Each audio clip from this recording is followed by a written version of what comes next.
बच्चों एक बार फिर से स्वागत है आप सभी का अपने YouTube चैनल श्री गुरुकुल में। और आज बच्चों हम लोग बात करने वाले हैं क्लास 10th के केमिस्ट्री के 4th चैप्टर कार्बन तथा उसके यौगिक के बारे में। कल बच्चों हम लोगों ने इसका पहला लेक्चर लिया था और कार्बन से संबंधित सारी बेसिक बातें हम लोगों ने जान ली थी।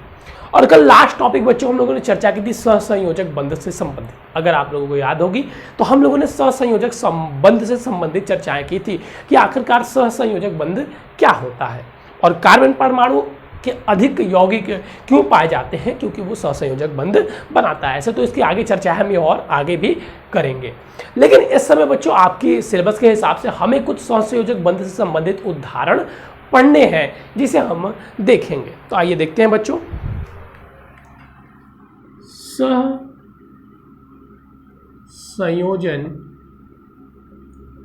सहसंयोजक बंध क्या होता था सर? एक परमाणु दूसरे परमाणु को लेते थे, ठीक है। यहीं पे सहसंयोजक लिख दीजिए भैया। सहसंयोजक बंध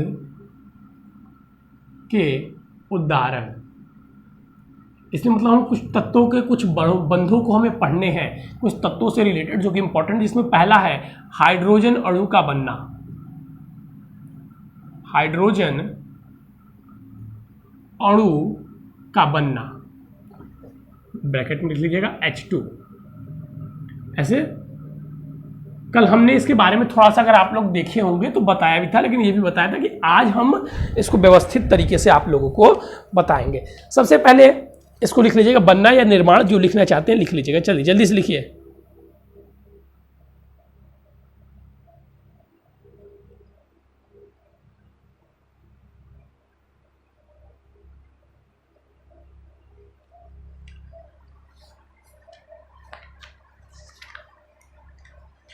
चलिए बात करते हैं हम लोग बंध के बारे में।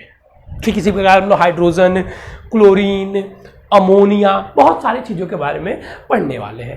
तो एक बार सबसे पहले मैं सहसंयोजक बंध को रिवाइज करवा देना चाहूँगा। क्या होता था बच्चों सहसंयोजक बंध? सर सहसंयोजक बंध हमारा होता था इलेक्ट्रॉनों के लेन देन से, आपसी इलेक्ट्रॉनों के लेन देन से, इलेक्ट्रॉनों के साझे से बने बंध को सहसंयोजक बंध कहते थे। इसमें सर इलेक्ट्रॉन का साझा होता था। तो आइए अब हम बात करें हाइड्रोजन पर, तो विशेष रूप से हाइड्रोजन पर ही हम लोग चर्चाएं करेंगे। तो सर हाइड्रोजन की बात करें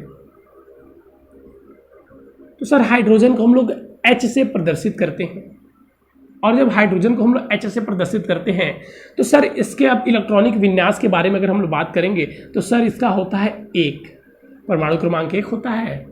सर इसका क्या होता है? 1 होता है। इसके बाहरी कक्षक में 1 इलेक्ट्रॉन होते हैं। अब सर इसे स्थायी प्राप्त करने के लिए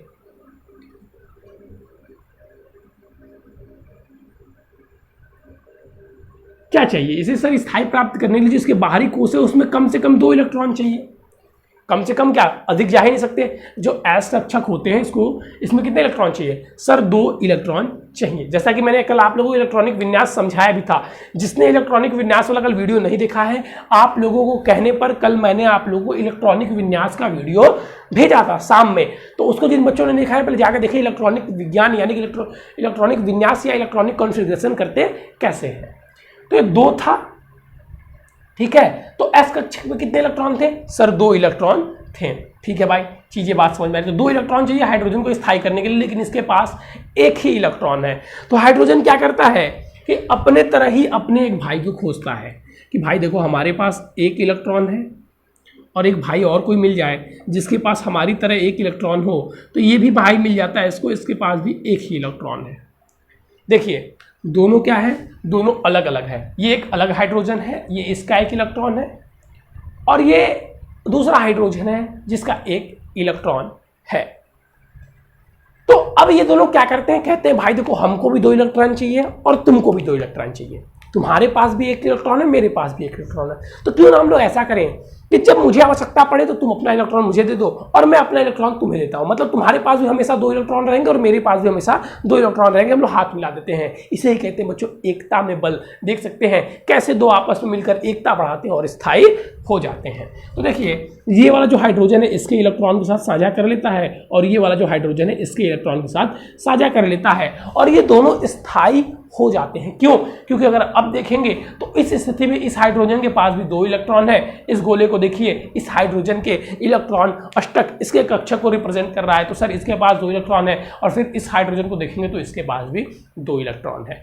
और ये दोनों इलेक्ट्रॉन, ये जो बंध बना इसे कौन सा बंध कहते हैं? तो सर इसे सहसंयोजक बंध कहते हैं, इसे सहसंयोजक बंध कहते हैं। तो आप देख सकते हैं कि सहसंयोजक बंध में जिसके पास जो इलेक्ट्रॉन है, चाहे वो ले रहा है या दे रहा है, दोनों में से कोई भी इलेक्ट्रॉन त्याग नहीं रहा है, न कोई ले रहा है न कोई दे रहा है। देखिए आप ध्यान से, ये अपना ये हाइड्रोजन ये इलेक्ट्रॉन छोड़ नहीं दिया है और न ये भी एक इलेक्ट्रॉन छोड़ दिया है।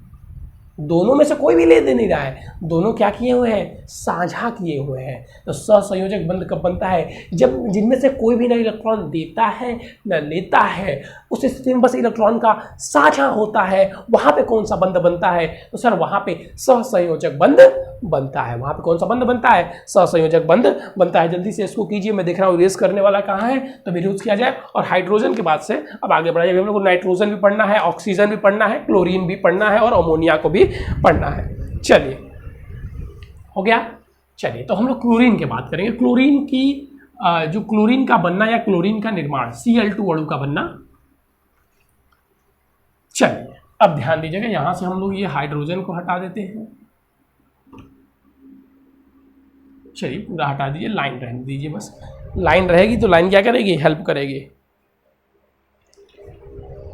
तो सर क्लोरीन अणु का निर्माण,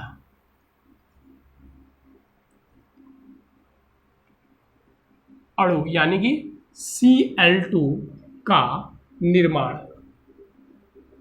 अब देखिए सबसे पहले बात की जाए क्लोरीन की। सर क्लोरीन होता क्या है? सर क्लोरीन, सर अगर ये प्रेजेंट करने की बात किया तो सर Cl से, सही हूं मैं? सही हूं। और 17 होता है शायद इसका परमाणु क्रमांक, एक बार मैं चेक कर लेता हूँ। Hydrogen, helium, lithium, beryllium, boron, carbon, nitrogen, oxygen, fluorine, neon, sodium, magnesium, aluminium, silicon, phosphorus, sulphur, hydrogen, फिर से एक बार, एक second, sorry. Hydrogen, helium, lithium, beryllium, boron, carbon, nitrogen, oxygen, hydrogen, sodium, magnesium, aluminium, silicon, phosphorus, sulphur. ठीक है 17।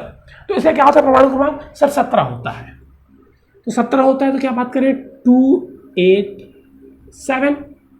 और बाहरी कोष में क्या चाहिए? 8 इलेक्ट्रॉन चाहिए इसको अपना अष्टक पूरा करने के लिए। सॉरी, 1 इलेक्ट्रॉन चाहिए इसको अपना अष्टक पूरा करने के लिए। तो बात की जाए तो इस स्थिति में ये स्थायी नहीं है। अभी की स्थिति में क्या है? स्थायी नहीं है। तो जब कोई भी व्यक्ति स्थायी नहीं होता है तो क्या करता है? ये भी स्थायी होना चाहेगा, ये भी स्थायी होना चाहेगा। तो हम फिर इसको बिंदु संरचना से रिप्रेजेंट करेंगे।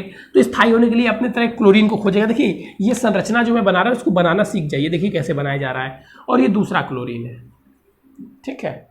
एक क्या है? पहला क्लोरीन है और ये दूसरा क्लोरीन है। अब इसकी संरचना यहां पर महत्वपूर्ण हो जाती है, ध्यान से देखिएगा। इसके बाहरी कोष में जितने इलेक्ट्रॉन है उसको बनाइए। तो sir 1 electron, 2 electron, 3 electron, 4 electron, 5 electron, 6 electron, 7 electron.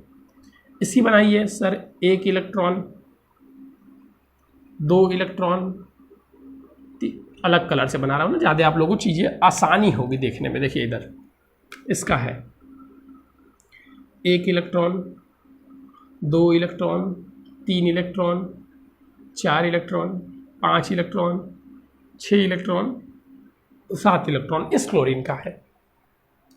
अब अगर बात किया जाए तो इसे अष्टक पूरा करने के लिए 1 इलेक्ट्रॉन चाहिए, यानी कि अपना 8 इलेक्ट्रॉन बाहरी कोष कक्षक में रखना चाहता है। तो ये कह रहा है कि भैया हमको 8 इलेक्ट्रॉन मिल जाएगा, हम स्थायी हो जाएंगे। हम क्या हो जाएंगे? स्थायी हो जाएंगे। अभी पीछे आपने देखा पूरा हाइड्रोजन ही हाइड्रोजन के साथ मैच कर दे रहा था। क्यों? क्योंकि दोनों के पास बस एक ही 1 इलेक्ट्रॉन थे, दोनों मिल जा रहे थे, तो एक 2 बन जा रहा था। अब ये एक पूरा दोनों मिलेंगे तो 14 इलेक्ट्रॉन हो जाएंगे ना भैया, तो संभव नहीं है। तो ये क्या कहते हैं? भैया देखो ऐसा करो, ये वाला क्लोरीन कहता है कि तुम एक ये वाला इलेक्ट्रॉन हमको दे दो। कहता है भैया ले लो, और फिर तुम भी अपना 1 इलेक्ट्रॉन ऐसे हमको दे दो। ये हो गई संरचना। देखिए अब आप गिनिए 1, 2, इस वाले क्लोरीन की बात कर रहा हूं, 1 1 2 3 4 5 6 7 8। फिर से देख लीजिए, 1 2 3 4 5 6 7 8। ये इस गोले के अंदर है, यानी कि इस क्लोरीन का है। फिर इस क्लोरीन का हम लोग देखते हैं सर, 1 2 3 4 5 6 7 8, यानी कि इसका भी अष्टक पूरा हो गया, इसका भी अष्टक पूरा हो गया। अब यहाँ पे इलेक्ट्रॉनों का साझा कितने इलेक्ट्रॉनों का हुआ सर? 1 इलेक्ट्रॉनों को साझा हुआ। तो यहीं पर एक पॉइंट और बनाकर लिख लीजिएगा कि जितने इलेक्ट्रॉनों को साझा होता है वह उस अणु का सहसंयोजक संख्या भी कहलाता है। ठीक है, यहां पर अब ध्यान दीजिए, पहले वो चीजें भी पढ़ाना होगा तो मैं आगे आपको बताऊंगा, चिंता मत कीजिए। यहां पर देखिए, तो यहां पे ये आपका बन जाएगा क्या, इस प्रकार से आपका बन गया Cl2 अणु का फॉर्मेशन। ठीक है, इस प्रकार से आपका कौन सा अणु बन गया, इस प्रकार से आपका Cl2 अणु यानी कि क्लोरीन अणु बन गया। किस बंध से निर्माण हुआ? तो सर जी सहसंयोजक बंध से इसका निर्माण हुआ। सहसंयोजक बंध से आपका निर्माण। ये संरचना कैसे बन रही है इसको सीखिए, क्योंकि ये संरचना पेपर में आता है, इंपॉर्टेंट है। जितने भी उसके बाहरी कक्षक में इलेक्ट्रॉन है उसको बिंदु के रूप में यहाँ पे दर्शा देंगे और फिर उसके अष्टक में 8 पूरा कर देंगे। बहुत सिंपल सा है। चलिए अब इसको इरेज करते हैं और फिर अब ऑक्सीजन के निर्माण की ओर हम लोग आएंगे। ऑक्सीजन अणु का निर्माण, ऑक्सीजन के बाद से फिर एक पढ़ना और नाइट्रोजन, नाइट्रोजन के बाद से अमोनिया, बस खत्म। ठीक है, अब ऑक्सीजन अणु के निर्माण के बारे में हम लोग चर्चाएं कर लेते हैं। सर ऑक्सीजन कैसे बनाता है अपना O2? ये सारे सहसंयोजक बंध के उदाहरण है, याद रखिएगा। तो यहां से बस क्लोरीन हटा दीजिए सर, और यहां से बस Cl2 हटा दीजिए सर। चलिए ध्यान देंगे अगर आप लोग, तो बात की जा रही है ऑक्सीजन के बारे में। ऑक्सीजन अणु का निर्माण यानी कि O2 का निर्माण। तो सबसे पहले तो ऑक्सीजन पर हम चर्चा कर लेते हैं। O2 का निर्माण करना है, लेकिन उससे पहले तो पता होना चाहिए ना कि ऑक्सीजन क्या है, ऑक्सीजन के बाहरी कक्षक में कितने इलेक्ट्रॉन होते हैं, ऑक्सीजन का परमाणु क्रमांक क्या है, ये सारी बातें हमें पता होनी चाहिए। तो इसके लिए हमें क्या याद होना चाहिए? परमाणु क्रमांक याद होना चाहिए। तो हम लोग बात करते हैं ऑक्सीजन के बारे में। तो सबसे पहले क्या आ जाएगा सर? ऑक्सीजन, जो ऑक्सीजन है यानी कि O, परमाणु क्रमांक क्या होता है? 8। तो 8 का अगर हम लोग इलेक्ट्रॉनिक विन्यास करें तो सर 2 6 होता है। अगर ध्यान से हम लोग देखें तो 1s2 2s2 2p4। अगर p कक्षक में यहाँ पे 2 इलेक्ट्रॉन मिल जाए इसको तो ये 6 हो जाएंगे, तो ये कंप्लीट हो जाएगा। समझ रहे हैं? यहाँ से भी देखिए, अगर इसको 2 इलेक्ट्रॉन मिल जाए तो इसका अष्टक पूरा हो जाएगा। अगर इस वाले से नहीं समझ में आ रहा है तो इस वाले, जबकि ये वाला आपको आना चाहिए, यही इंपॉर्टेंट है, क्योंकि यही वाला इंपॉर्टेंट है, यही असली इलेक्ट्रॉनिक विन्यास है। तो अगर इसको अपना अष्टक पूरा करना है तो इसको 2 इलेक्ट्रॉन चाहिए। सॉरी, प्लस का लगाएंगे तो लगेगा निकल रहा है, माइनस लगाइए तो आएगा। तो इसको 2 इलेक्ट्रॉन लेना होगा, तो इसको बन जाएगा कितना इलेक्ट्रॉन? 8 इलेक्ट्रॉन। और इस स्थिति में ये स्थायी होगा। ठीक है, तो यानी कि एक कंडीशन आप लोग नहीं सोचे कि सर ये बताइए, जब आप कह रहे हैं कोई भी अणु, जैसे आप हाइड्रोजन ले रहे हैं, एक इलेक्ट्रॉन, इस हाइड्रोजन के पास इलेक्ट्रॉन, ये दोनों सर साझा कर ले रहे हैं अपने आप में और दोनों अपना अपना बना ले रहे हैं। ठीक है, कैसे साझा कर लेंगे सर? ऐसे अभी बना के दिखाया ना संरचना। इसके पास एक इलेक्ट्रॉन, ये इसके साथ साझा कर लिया, ये इसके साथ साझा कर लिया। सर ये अपना वाला इसको दे क्यों नहीं देता? अगर बताइए इसके पास एक इलेक्ट्रॉन ही दे देगा तो ये शहीद हो गया, फिर तो इसका अस्तित्व ही समाप्त हो गया। क्या आप कभी चाहेंगे आपका अस्तित्व समाप्त हो? समझ रहे हैं? ये कभी चाहेगा इसका अस्तित्व समाप्त हो? जैसे कि आप इसको बिल्कुल आसान तरीके से समझ सकते हैं, राजनीतिक पार्टियों के जो गठबंधन करते हैं, सेम उसी प्रकार गठबंधन एक दूसरे का जिस प्रकार वो सहयोग करते हैं, जब चाहे उस सहयोग को तोड़ सकते हैं, सेम वही गठबंधन, इसको समझ लीजिए सहसंयोजक बंध है। देखिए अब इधर तो सर ऐसा वाक्य हुआ कि इसको सर 2 इलेक्ट्रॉन चाहिए, 2 इलेक्ट्रॉन ले लेगा। अगर ये ऑक्सीजन दे देगा तो यह स्थायी हो जाएगा। तो फिर लोग प्लान बनाते हैं भैया हम लोग भी साझा करेंगे। कैसे साझा करेंगे? तो देखते हैं हम लोग। तो ऑक्सीजन के बाहरी कक्ष में कितने इलेक्ट्रॉन है सर? 6। 1 2 3 4 5 6। ठीक है, अब दूसरा ऑक्सीजन ले लीजिए सर, दूसरा ऑक्सीजन ले लीजिए सर। ठीक है सर, ले लेते हैं। अब दूसरे ऑक्सीजन की बात की जाए तो इसके पास भी कितने बाहरी कक्षक में इलेक्ट्रॉन होंगे सर? 6। तो 1 2 3 4 5 6। अब देखिए भैया, अब कैसे बात बनेगी? अब तो बात बनेगी सिर्फ इलेक्ट्रॉनों के साझे से ही। तो ये लोग अपने आप में खुसुर फुसुर करते भैया आप कैसे बात बनाई जाए। तो ये कहता है देखिए हमारे पास 6 हैं, ऐसा कीजिए सबसे पहले आप अपना 2 ठो हमें दे दीजिए। ऐसा है कि किसी की भी सरकार नहीं बन रही है तो हम लोग क्या करते हैं कि आप ऐसा है कि अपना 2 विधायक हमें दे दीजिए। तो ये 2 इलेक्ट्रॉन इसको दे देते हैं। अब फिर भैया ये अपना नुकसान थोड़ी ना सहेगा, तो कहता है अच्छा ठीक है, तो हम भी सरकार में शामिल होंगे, यानी कि हमको भी मंत्री पद चाहिए। तो भैया देखिए, अब देखिए क्या स्थिति हो गई, बहुमत इसके पास भी, यानी कि अष्टक इसका भी हो गया, अष्टक इसका भी हो गया। समझ रहे हैं? सिंपल तरीके से समझिए। देखिए 1 2 3 4 5, सॉरी 1 2 3 4 5 6 7 8। इसमें भी देखेंगे अगर आप लोग तो 1 2 3 4 5 6 7 8। इस ऑक्सीजन का भी अष्टक पूरा हो गया, उस ऑक्सीजन का भी अष्टक पूरा हो गया। और जब आपके अष्टक पूरे हो जाएंगे तो आप स्थायी हो जाएंगे। होना तो स्थायी चाह रहे थे, हो गए स्थायी। कैसे? बस अंतर इतना था कि ये मिलजुल कर स्थायी हुए हैं, इनका अष्टक मिलजुल कर पूरा हुआ है। चलिए, तो अब ये क्या बना देंगे सर? O2 बना देंगे, ऑक्सीजन अणु। चलिए, हो गया जी सर, बिल्कुल हो गया, बिल्कुल हो गया। चलिए अब इरेज करते हैं।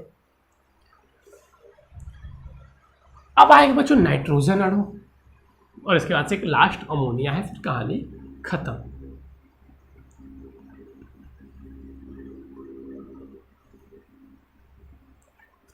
ये आ गया बच्चों नाइट्रोजन अणु। अब नाइट्रोजन कह रहा है हमारे बारे में सर नहीं पढ़ाएंगे। मैंने बोला क्यों नहीं पढ़ाएंगे भाई, तुम विधायक हो। और अमोनिया भी भैया बहुत बार पूछा जाता है, संरचना अमोनिया का भी, तो अमोनिया इसलिए इंपॉर्टेंट होता है। नाइट्रोजन मैं बस वही पढ़ाता हूँ जो इम्पॉर्टेंट है। अभी अणु तो बहुत सारे हैं, लेकिन ये जो है ये सबसे ज़्यादा आने वाले, पूछे जाने वाले और महत्वपूर्ण है। तो नाइट्रोजन की बात करते हैं, तो सबसे पहले नाइट्रोजन की अगर हम बात करें तो सर कोई भी कहेगा सर नाइट्रोजन को N से रिप्रेजेंट करते हैं, एटॉमिक नंबर 7, परमाणु क्रमांक 7 और परमाणु द्रव्यमान 14। तो सर इसके बाहरी कक्षक में बात की जाए तो सर 2 2 5, यानी कि सर इसको स्थायी होने के लिए 3 इलेक्ट्रॉन की आवश्यकता होगी। स्थायी अवस्था प्राप्त करने के लिए जो नाइट्रोजन है इसे 3 इलेक्ट्रॉन की अवस्था प्राप्त करने के लिए स्थायी कब होगी? जब 8 इलेक्ट्रॉन होंगे सर, तभी तो स्थायी होगा। सबने बोला ठीक, मैंने बोला ठीक। तो फिर ये भी क्या करता है, कहता है अब किसी से मांगेगा तो कोई 2 इलेक्ट्रॉन तो जल्दी देगा नहीं। समझ रहे हैं? कोई 2 इलेक्ट्रॉन तो जल्दी देगा नहीं। आप एकदम सिंपल वर्ड में समझिए। आप देखते हैं आपके क्षेत्र में चुनाव होता है, राजनीति होती है, तो किसी सरकार को बहुमत के लिए सीटें कम मिलती हैं। किसी सरकार को बहुमत के लिए सीटें कम मिलती हैं, तो क्या कभी कोई कहता है कि तुम अपना 4 विधायक हमें दे दो? कोई अपना 4 विधायक देगा जल्दी? नहीं देगा। कोई नहीं देगा जल्दी? नहीं सर, नहीं देगा। लेकिन अगर दूसरी पार्टी का भी व्यक्ति बहुमत प्राप्त नहीं किया है तो वो भी आपकी तरह कंडीशन में है। जैसे ये स्थायी होना चाहता है वैसे वो भी स्थायी होना चाहता है, तो दोनों मिलकर क्या करते हैं, स्थायी हो जाते हैं। क्या हम लोग हाथ मिला लें और हाथ मिलाकर स्थायी हो जाते हैं। तो ठीक इसी प्रकार अगर आप यहाँ पे देखेंगे तो यहाँ पे अगर आप देखेंगे तो 2 इलेक्ट्रॉन 5 इलेक्ट्रॉन है, 3 इलेक्ट्रॉन चाहिए स्थायी होने के लिए। तो ये अपने तरह ही एक नाइट्रोजन को ढूंढ आता है, कहता है नाइट्रोजन भाई मिल जाए तुम्हारे पास भी 5 इलेक्ट्रॉन बाहर है, 1 2 3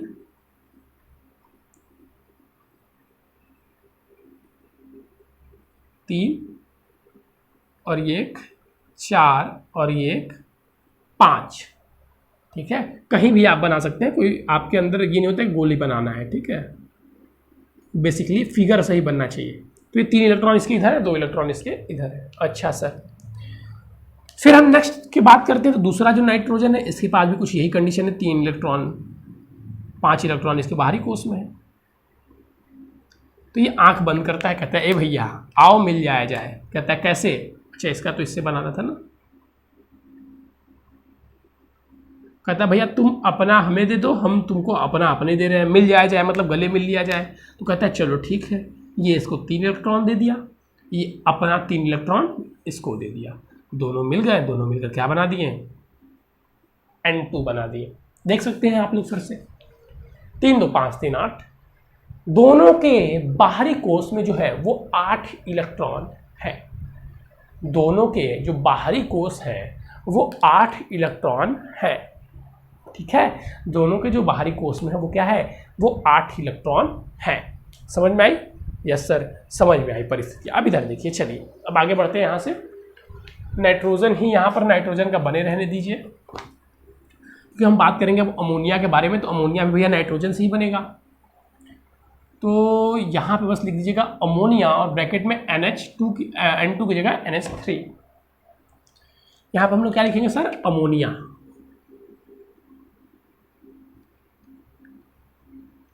ब्रैकेट में क्या सर, NH3। जहां बात आई अमोनिया की यानी कि NH3 के बारे में, तो इसमें हाइड्रोजन की भी चर्चा में करनी होगी सर। 1 1 1 सर, बाहरी कोष में 1 इलेक्ट्रॉन। अब कंडीशन यहाँ पे क्या बनती है, देखिए एक इलेक्ट्रॉन चाहिए हाइड्रोजन को भी अपना अष्टक पूरा करने के लिए, मतलब इसको 2 इलेक्ट्रॉन अष्टक कर रहे हैं, मतलब 2 इलेक्ट्रॉन स्थायी होने के लिए इसे 1 इलेक्ट्रॉन और चाहिए। तो भैया फिर ये बातचीत चालू होती है, ये भैया ऐसा करो, तुम अपनी तरह 3 हाइड्रोजन और हमको लेके आ जाओ, तुम अपनी तरह ही 3 हाइड्रोजन और लेके आ जाओ। सिंपली बात करें, और हमारे साथ आओ, मिल जाओ, हमारे साथ आओ मिल जाओ। जैसे मान लीजिए, जैसे सपोज कर लीजिए इनके पास 1 इलेक्ट्रॉन है, इसके पास, इसको 3 चाहिए, इसको 1 चाहिए। तो ये कहता है भैया तुम अकेले आओगे तो मेरा तो कुछ होने वाला है नहीं, तुम अपनी ही जाति के किसी और 3 लोग को लेते आओ और हम लोग मिल जाते, तुम हमारा काम कर देना, हम तुम्हारा काम कर देंगे, और उन दोनों का भी काम होगा, वो दोनों भी स्थायी होंगे। ऐसा नहीं कि वो दोनों स्थायी नहीं होंगे, वो भी होंगे। तो भाई जब आपको भी स्थायी प्राप्त होगा, जैसे मान लीजिए आपको कोई कहीं इस्टेब्लिश होना है, आपको कोई जॉब करनी है, और मैं अगर उसका रास्ता बताऊँ आपको, मुझे खुद स्थायी होना है, मुझे अगले ने बोला भाई 3 लोग को लेके आओ तो नौकरी पर रख लेंगे, तो मुझे भी नौकरी चाहिए, आपको भी नौकरी चाहिए, और आपको भी नौकरी चाहिए। तो मुझे आपको मनाने में बहुत ज़्यादा परिश्रम करने की आवश्यकता होगी नहीं, क्योंकि नौकरी तो आपको चाहिए, आप तो मेरे शुक्रगुजार ही होंगे। तो यहाँ से हम चले गए नाइट्रोजन के बाद, भैया तुम हमें नौकरी दो। तो नाइट्रोजन क्या बोला, पहले तुम हमें दो, तो हम नाइट्रोजन को दिए और फिर नाइट्रोजन हमको दिया। ये नहीं पहले तुम नहीं होता है, मतलब साझा हो गया। तो नाइट्रोजन ने भी हमारा काम कर दिया, हमने भी नाइट्रोजन का काम कर दिया, दोनों का फायदा हो गया। ठीक है, जैसे आप किसी के बाद वर्क करते हैं तो उस कंपनी के मालिक का भी फायदा होता है और मालिक आपका भी काम करता है, तो दोनों का फायदा होता है। वो अलग बात है कि इसका अधिक फायदा होता है। चलिए, तो यहाँ पे नाइट्रोजन था, नाइट्रोजन यहाँ पे था। नाइट्रोजन के पास मान लीजिए 1 इलेक्ट्रॉन, 2 इलेक्ट्रॉन और 3 इलेक्ट्रॉन, और यहाँ पे 2 इलेक्ट्रॉन इसके पास पड़े हुए हैं। 3 हाइड्रोजन पकड़ के लाया नाइट्रोजन, 1 हाइड्रोजन यहाँ पे है, 1 हाइड्रोजन यहाँ पे है, क्योंकि हाइड्रोजन के पास दिया तो 1 इलेक्ट्रॉन है ही, और 1 हाइड्रोजन यहाँ पे है। तीनों हाइड्रोजन आगे भैया, तीनों हाइड्रोजन करें भैया हमको स्थायी कर दो। बोला लो भैया स्थायी, लो भैया स्थायी, लो भैया स्थायी। अब कहता है भैया हम तो तुमको स्थायी किया, अब तुम नहीं करोगे। कहते हैं कहे नहीं भैया, कहते हैं लो भैया स्थायी, गिन लीजिए। ये बन जाएगा आपका क्या, बन गया आपका NH3 यानी कि अमोनिया। गिन लीजिए, देखिए नाइट्रोजन वाले कोष की बात करें तो 2 इलेक्ट्रॉन, 2 2 4 2 6 2 8। हाइड्रोजन की बात करें तो सर 2 हो गए, इसके भी 2 हो गए और इसके भी 2 हो गए। तो ये बन जाता है हमारा क्या, अमोनिया। ये हमारे इतने जो मैंने आपको पढ़ाया 1 2 3 4 पढ़े हम लोगों ने, शायद 1 2 3 5 पढ़े। ये पाँचों बहुत इंपॉर्टेंट है, इनकी ये संरचना भी बहुत इंपॉर्टेंट है। तो जल्दी से संरचना बनाना, मुझे लगता है अगर हमारा जो बच्चा वीडियो देखा होगा उसको संरचना बनाने में तो कोई भी कन्फ्यूज़न कहीं से आने वाला है नहीं, कोई भी कन्फ्यूज़न आने वाला कहीं से है नहीं। चलिए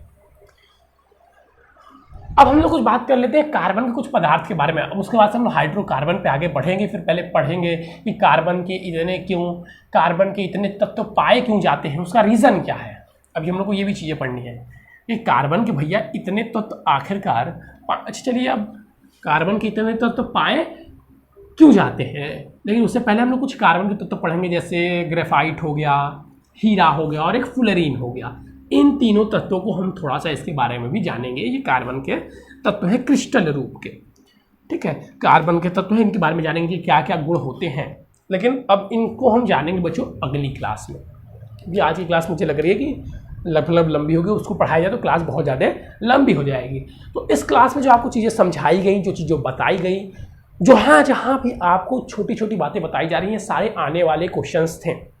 इनमें से एक हमेशा बिंदु आरेख बनाने के लिए कहे जाते हैं, तो इनको समझना बहुत जरूरी था। अगर आपको वो संरचनाएं समझ में आ गई हैं तो फिर तो अभी जो मैं पढ़ाऊंगा अगले लेक्चर में वो ग्रेफाइट, फुलेरिन और डायमंड यानी कि हीरा, तो इसमें रटने वाली चीज़ें होंगी। फिर उसके बाद से समझने वाली चीज़ें आ जाएंगी कि आखिरकार कार्बन इतनी श्रृंखला बनाते क्यों है। तो ये पूरा जो चैप्टर होगा वो पूरा समझने पर बेस्ड होगा, कॉन्सेप्ट बेस्ड चैप्टर होगा, चाहे वो IPSC नेम की बात की जाए या कोई भी। ये चैप्टर थोड़ा सा लंबा चलने वाला है, हो सकता है कि इस महीने के अंत तक ये चैप्टर खत्म हो जाए या थोड़ा दिन और चल जाए। तो ये चैप्टर बहुत कॉन्सेप्चुअल, बहुत बेहतर होने वाला है, तो इसको समझते रहिएगा बच्चों। ये चैप्टर बहुत ही इंपॉर्टेंट है, इससे क्वेश्चन आना 100% निश्चित है कि 2 IPSC नाम आपको लिखने के लिए पेपर में आने ही वाले हैं, ठीक है, और ये आगे भी काम देते रहेंगे।